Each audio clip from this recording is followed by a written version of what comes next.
Dear students, today we are going to discuss about steam nozzle. Definition of nozzle. Turbo machines like steam turbines, water turbines and gas turbines produce power by utilizing the kinetic energy of the jets produced by passing high pressure steam, water and gas through the devices called nozzles. Corresponding to the fluids used, the nozzles are called steam nozzles, water nozzles and gas nozzles. These nozzles serve two purposes.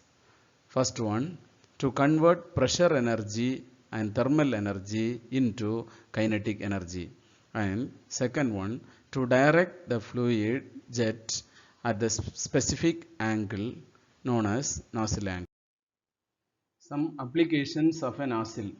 Nozzles are used for converting thermal energy into kinetic energy in steam turbines and gas turbines.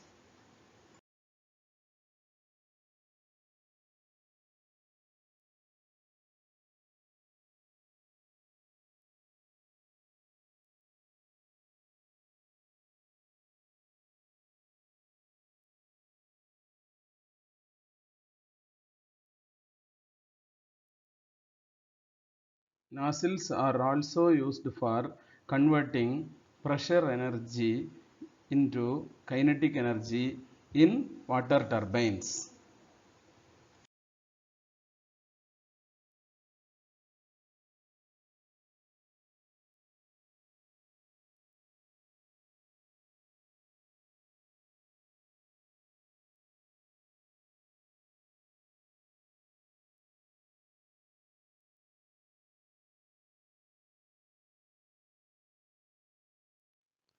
It is used to measure the flow of fluid in venturimeter.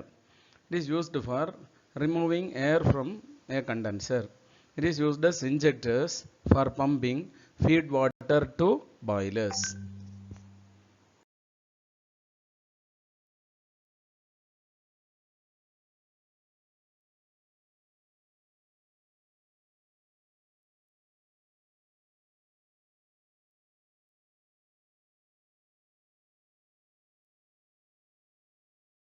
Steam nozzle.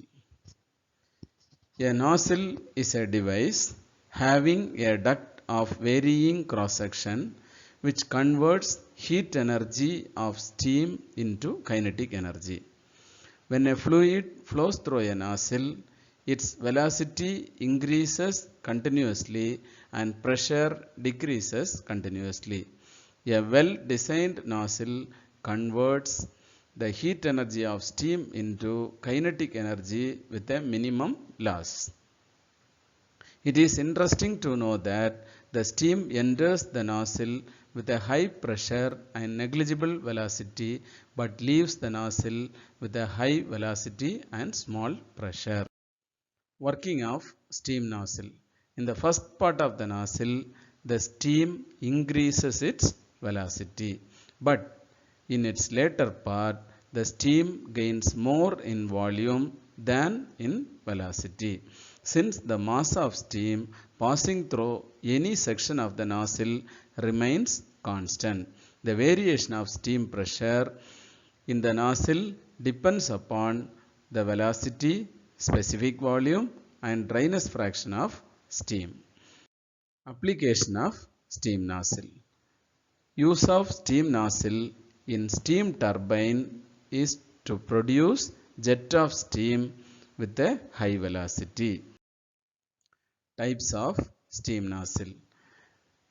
According to the cross-sectional area of the nozzle, nozzles are classified into three types. First one is convergent nozzle, second one divergent nozzle, third one convergent divergent nozzle. Convergent nozzle. When the cross section of the nozzle decreases continuously from entrance to exit, it is called a convergent nozzle.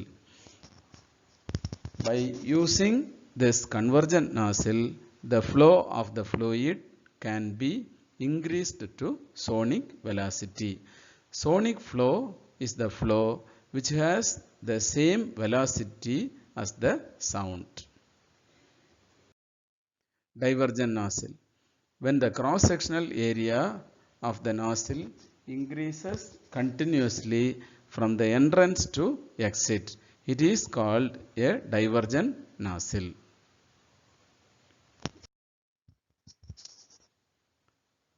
Next, convergent divergent nozzle. Cross section of the nozzle first decreases from its entrance to throat and then increases from its throat to exit. The section where cross-sectional area is minimum is called throat.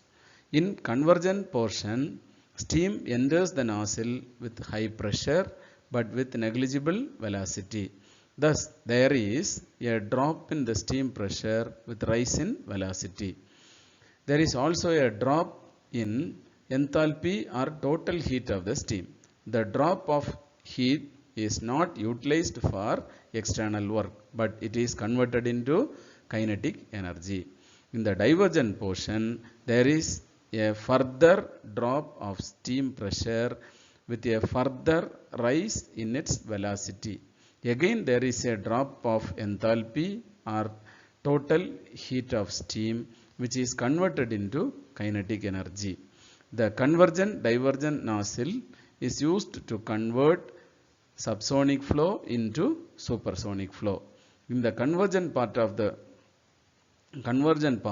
the velocity of the fluid is increased from subsonic to sonic condition. At throat section, the velocity is sonic. In the divergent part, the velocity is increased from sonic to supersonic. So only in convergent divergent nozzle, the subsonic flow is converted into supersonic flow. The pressure at which the steam leaves the nozzle is known as back pressure.